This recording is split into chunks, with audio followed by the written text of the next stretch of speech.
जैन विद्यार्थियों, क्या हाल चाल? सब बढ़िया। चलते हैं आज की बेहतरीन सी क्लास की ओर। क्योंकि पिछली क्लास में मैंने आपको बताया था संघों के बारे में, एक कोशिका तथा बहु कोशिकाओं के बारे में महत्वपूर्ण जानकारी देने का कार्य किया था, जो कि आपके जीवन के लिए तथा आपके एग्जाम के लिए बहुत महत्वपूर्ण होने का कार्य करता है। मैंने आपको पिछली वीडियो में यह भी बताया था कि एक कोशिकाएं को क्या होती हैं तथा बहु कोशिकाएं क्या होती हैं। दोनों चीज़ों को मैंने महत्वपूर्ण तरीके से एग्जाम्पल के तौर पर आपको बताने का कार्य किया था। अगर मैं कहूँ आपसे कि बताइए जंतुओं के समूह को कितने दो भागों में बांटा था, दो भागों में से एक भाग को हम एक कोशिका तथा दूसरे भाग को हम बहु कोशिका कहने का कार्य करते हैं। एक कोशिका की अगर हम बात करें तो एक कोशिका में वह जीव जो केवल सिंगल और सिंगल एक कोशिका का बना होता है, उसको हम एक कोशिका कहने का कार्य करते हैं। जबकि बहु कोशिका की अगर हम बात करें तो बहु कोशिका में वह वह वह कोशिका जो विभिन्न प्रकार के फाइलमों से मिलकर बनी होती है, विभिन्न प्रकार के प्रोटोजोआओं से मिलकर बनी होती है, तो उनको क्या बोलते हैं? बहु कोशिकाएं कहने का कार्य करते हैं। आपको बता दें एक कोशिका का महत्वपूर्ण उदाहरण मैंने कल आपको अमीबा बताने का कार्य किया था। इसके अलावा बहु कोशिका का अगर हम उदाहरण की बात करें तो बहु कोशिका का जो उदाहरण था वो मनुष्य था, पंछी थे, जंतु जानवर जीव जंतु सभी बहु कोशिकाओं में आ जाते हैं। आज हम बात करने वाले हैं महत्वपूर्ण तरीके से संघ, पेरिफेरा, सिलेंटेटा, ठीक है, सारी चीज़ों के बारे में आज हम बात करने वाले हैं जो कि बहुत महत्वपूर्ण है। ठीक है, जो विद्यार्थी सोच रहे हैं कि 2023 के अंतिम अंतिम तक उन्हें एक बेहतरीन सी एक जॉब मिल जाएगी, तो भैया जी जल्दी से जुड़ जाइए। फ्यूचर अकेडमी XYZ के माध्यम से मैं इस बात की गारंटी देता हूँ कि आपके पास एक बेहतरीन सी जॉब, एक बेहतरीन सा मौका होगा एक बेहतरीन सी जॉब पाने के लिए। ठीक है, फोकस करिएगा कर्म पर, क्योंकि कर्म तुम्हारा कल होगा, और कर्म अगर सच्चाई है तो कर्म कहाँ निष्फल होगा।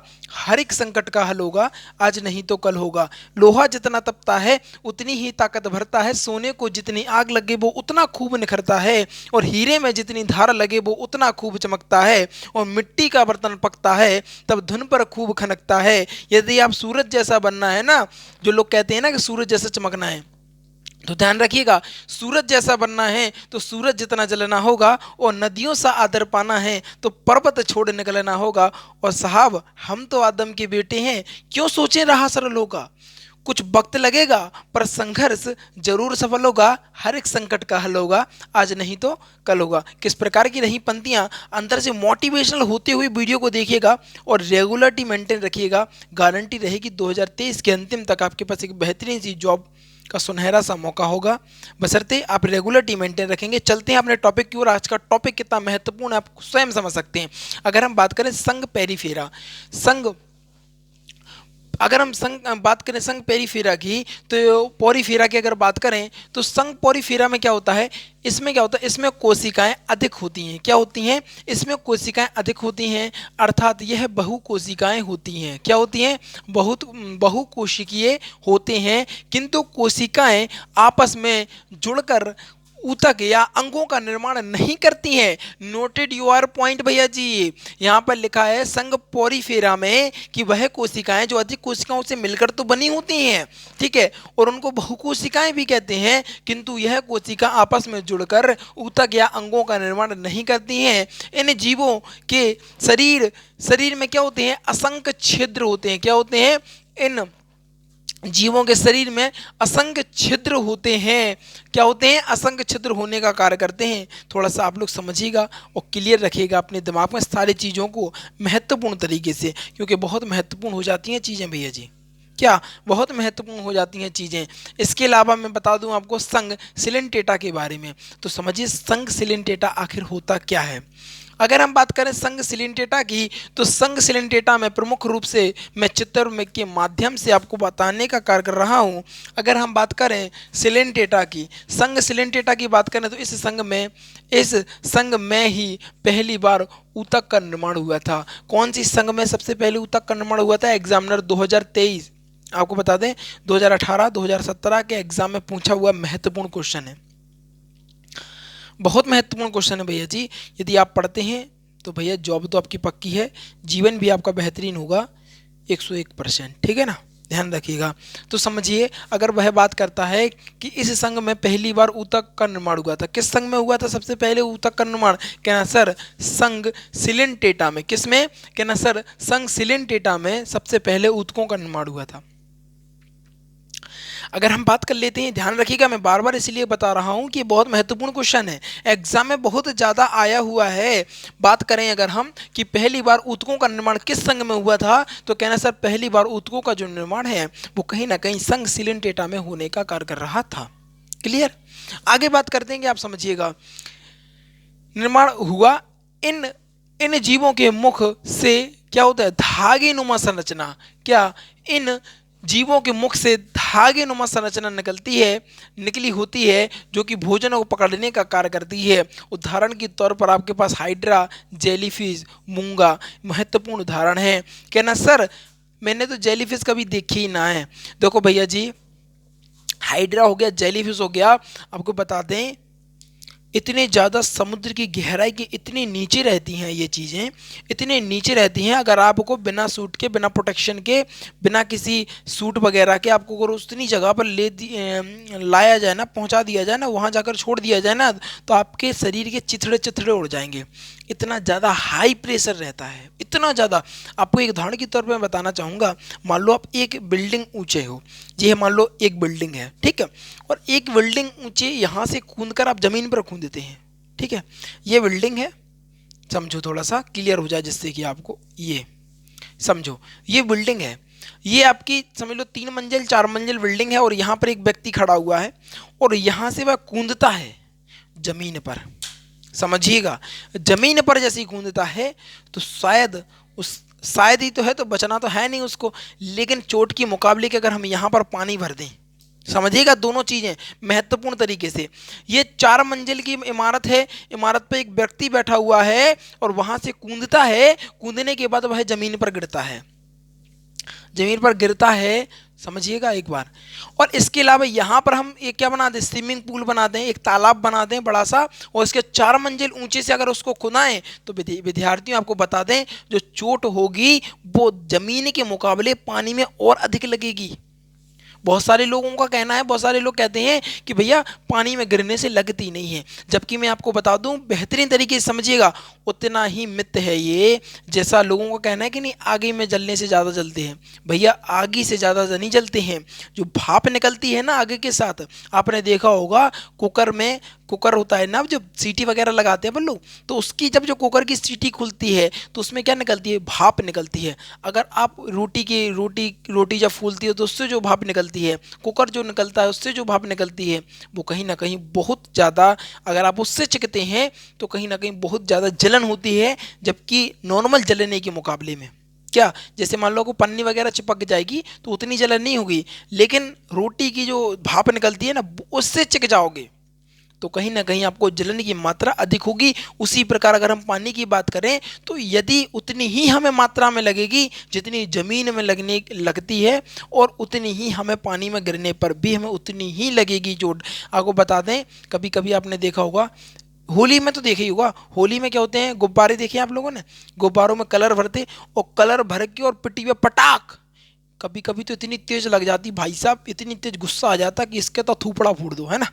तो ये आप एग्जाम्पल, एक छोटा सा एग्जाम्पल है आपके सामने, क्या है, छोटा सा एग्जाम्पल है। तो जेलीफिश जो हाइड्रा होती हैं वो इतनी गहराई में पाई जाती हैं समुद्र में, शायद ही है, आपको नॉर्मल व्यक्तियों ने तो देखे ना होंगे, जो ड्राइव वगैरह करते हैं ना, पानी में ज़्यादा घूमने वाला सफ़र वगैरह करते हैं उनको दिख सकती है, लेकिन ये बहुत नीचे होती हैं। और इसके अलावा मैं आपको बता दूं, ये है ना जो ये जेलीफिश होगी, हाइड्रा होगी, लगभग अमर के समान होती हैं, इनकी मृत्यु कभी होती ही नहीं है यदि कोई व्यक्ति ने ना खा ले, इसके अलावा कोई बड़ी मछली इनको ना खा ले। जैसे जेलीफिश है, जेलीफिश को कोई बड़ी मछली नहीं खाएगी ना तो ये करोड़ों अरबों सालों तक उस समुद्र में जीती रहेगी, ये मरती नहीं है।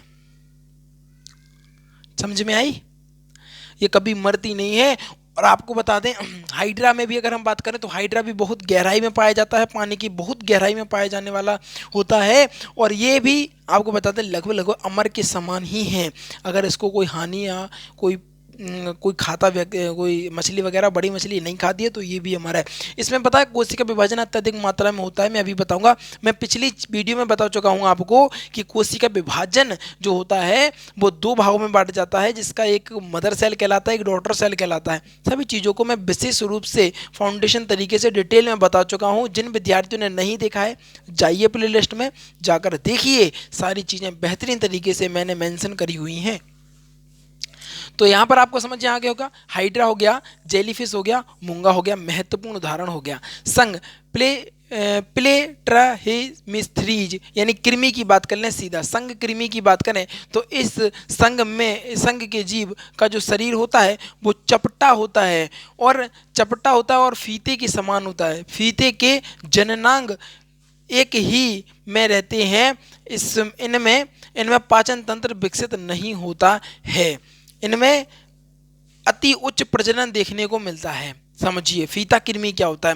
फीता कृमि भी आपको बता दें बहुत गहराई पर होते हैं। क्या फीता कृमि और ज़्यादा गहराई पर होते हैं। अगर मैं बताऊं पानी का जो तापमान होता है ना, पानी होते हैं, पानी में ऐसे होते हैं फीता। अरे आपने अपना जूते का फीता देखा है? सीधा उदाहरण देखो, ज़्यादा दिमाग नहीं लगाना है, सभी चीज़ों को डिटेल में बताने का मुझे कार्य करना है। देखो आपने अपने जूते का फीता देखा है, आपने देखा होगा कि वो फीता होता है लगभग इतना ही होता है। और अगर हम उसको पानी में ले जाके ऐसे ऐसे गिलाएंगे ना तो बस वही आकृति, सेम आकृति वही होता है। फीता कृमि उसी को बोलते हैं। और वो चपटा इसलिए हो जाता है कि पानी का जो ऊपरी दाब होता है बहुत ज़्यादा बढ़ जाता है, इतना हाई दाब हो जाता है कि इससे वो पतला हो जाता है। और इसमें जनन की जो क्षमता होती है ना अति उच्च होती है, प्रजनन बहुत स्पीड से करते हैं, अपनी संख्या को बहुत जल्दी ग्रो करते हैं। उदाहरण के तौर पे मच्छर को बता दूं, उदाहरण आपको बता दें, जो मच्छर होते हैं ना वो भी बहुत ज़्यादा जल्दी विकसित होते हैं, बहुत जल्दी प्रजनन करने का कार्य करते हैं, 1000 दो 3,000 अंडे देने का कार्य करते हैं, बहुत जल्दी विकसित होते हैं, है ना। और उनका जीवन काल भी तो 1.5 दिन का ही होता है, 1.5 से 2.5 दिन का होता है। ठीक है। इसके बाद अब हम बात करने वाले हैं, उदाहरण मैंने आपको बता दिया फीता कृमि।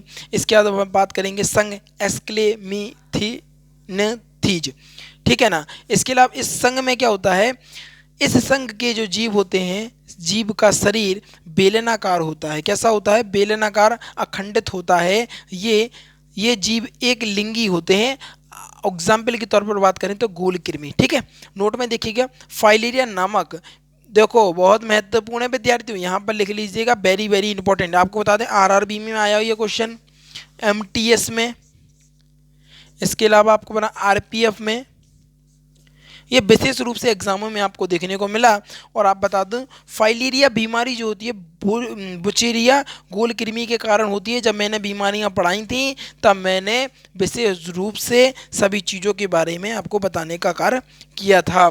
याद रखिएगा, एक बार और पढ़िएगा, फाइलेरिया बीमारी होती है वो बुचेरिया गोल कृमि के कारण होती है। फाइलेरिया बीमारी होती है बुचेरिया गोल कृमि के कारण होती है। फाइलेरिया बीमारी बुचेरिया गोल कृमि के कारण होती है। बोलो जल्दी भैया, घर पे तो पढ़ना नहीं है तुम लोगों को, इसीलिए यही याद करना है। मैं जानता हूँ कि घर पे जाके आप लोग बदतमीजी दिखाते हैं, जाके बस्ता फेंक दिया इधर पे और बस खेलने को निकल जाते हैं, पढ़ते नहीं है कुछ। ठीक है, तो याद रखिएगा फाइलेरिया जो बीमारी होती है बुचेलिया गोल कृमि के कारण होती है। फाइलेरिया बीमारी किसकी होती है? कहना सर बुचेरिया गोल कृमि के कारण होती है। और ये जो कृमि बहुत ज़्यादा खतरनाक बीमारी होती है। सभी चीज़ों के बारे में आज मैंने आपको बताया। गोल कृमि हो गया, फाइलेरिया हो गया, हाइड्रा बता दिया, जेलीफिश हो गया। और ये अपना भोजन किस प्रकार पकड़ती हैं, ये आपने देख रहे हो ना, धागे नुमा संरचना पाई जाती है। जेलीफिश में कैसी संरचना है? ये धागे नुमा संरचना दिख रही है ना।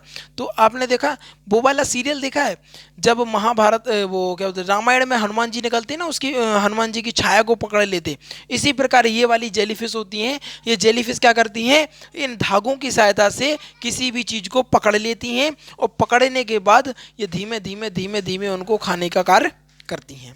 ठीक है, ऐसे ही आपको बता दें ये हाइड्रा होता है, ऐसे ही जेलीफिश होती है। प्रमुख रूप से यही सारी चीज़ें होती हैं। बताइएगा आज की क्लास कैसी लगी? जानदार शानदार थी कि थी, है ना। और ध्यान रखिएगा विद्यार्थियों, पूरा फोकस करेंगे, पूरा फोकस तरीके से पढ़ेंगे, जीवन में कष्ट उत्पन्न नहीं होगा, इस बात की गारंटी मैं यहाँ से दे रहा हूँ फ्यूचर एकेडमी XYZ के माध्यम से। इसके अलावा आपको बता दें, आपने दो से तीन क्लासें तो आपने देखी हैं सर की। कितनी बेहतरीन सब बैच पढ़ा रहे हैं, फिजिक्स का कितना बेहतरीन बैच चल रहा है, उसमें भी जल्दी से जाके ज्वाइन हो जाइए। इसके अलावा आपको बता दें कि बाहुबली बैच, राम सेतु बैच, ये तो लास्ट चैप्टर है, लगभग लगभग कल ख़त्म ही हो जाएगा। कल कुछ बचा ना है इसमें, थोड़ा ही सा और रह गया हमारे साथ से। हाँ, कल ख़त्म हो जाएगा, कुछ नहीं बचा। कल थोड़ा थोड़ा सा रह गया, कल ये चैप्टर खत्म हो जाएगा। सोचिए, पूरी बायोलॉजी को मैंने बाहुबली बैच के थ्रू आपको खत्म कराने का कार्य किया। कितनी महत्वपूर्ण थी वो चीज़ें भैया। आप जाइए, पूरी प्लेलिस्ट को छान मारिए, पूरा याद कर लीजिए। भैया एग्जाम कहाँ से आएगा, सारी चीज़ें मैंने आपको याद करा दी, सारी चीज़ें आपको पढ़ा दी, अब तो कुछ बचा ही नहीं है। ठीक है, चिंता मत करिएगा और ध्यान रखिएगा, सपोर्ट करिएगा चैनल का। जल्दी से जाएंगे, जो नए विद्यार्थी हैं जल्दी से जाएंगे, वीडियो को लाइक कर दीजिएगा, चैनल को सब्सक्राइब कर लीजिएगा और शेयर करके आइएगा अपने यार दोस्तों और चाहने वालों के साथ, क्योंकि आज की जो वीडियो है कहीं ना कहीं बेहतरीन, गजब, लाजवाब होने का कार्य कर रही है। इन्हीं चंद शब्दों के साथ विदा लेना चाहूँगा। जीवन में आनंदित रहिएगा और आगे बढ़ते रहिएगा। थैंक्स फॉर वॉचिंग, और इसका स्क्रीनशॉट ले लीजिएगा और ध्यान रखिएगा, डेली रिवीजन तथा वीकली रिवीजन पर बेसिस फोकस करना है, क्योंकि आप डेली रिवीजन की हैबिट डालेंगे तो एक बहुत बेहतरीन आप उन लोगों से आगे बढ़ जाएंगे जो इस रेस में दौड़ने का कार्य कर रही हैं। तो कुछ अलग करें तभी सिलेक्शन होगा, क्योंकि पढ़ते तो सभी हैं, सभी की नौकरियां नहीं लगती हैं। तो ध्यान रखिएगा, जीवन में आनंदित रहिएगा और आगे बढ़ते रहिएगा। स्क्रीनशॉट ले लीजिएगा, इसका स्क्रीनशॉट ले लो जल्दी से।